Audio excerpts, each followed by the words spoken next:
I am the Tofu Golem. Please enjoy the video. You begin by preparing the device so the update can run smoothly. Charge to at least 50% and join a stable Wi-Fi network. Downloads can be hundreds of megabytes. Once done, back up your data to Samsung Cloud or a local PC so you can restore if anything goes wrong. Make sure you know your Samsung account and lock screen PIN.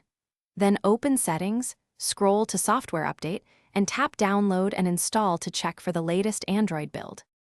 You proceed when the update appears. Tap Download and Install and let the phone retrieve files.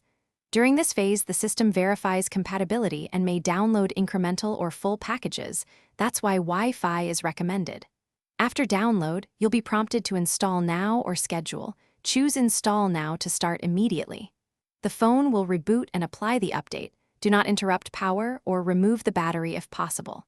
Once complete, the device will boot to the lock screen.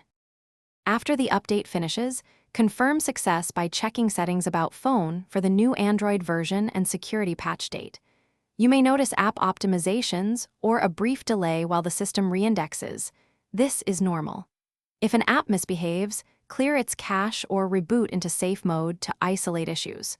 For persistent problems, restore your backup or perform a factory reset as a last resort. But back up first and use Samsung's Smart Switch to reapply your data safely. Thanks for watching. Consider subscribing if we helped you today.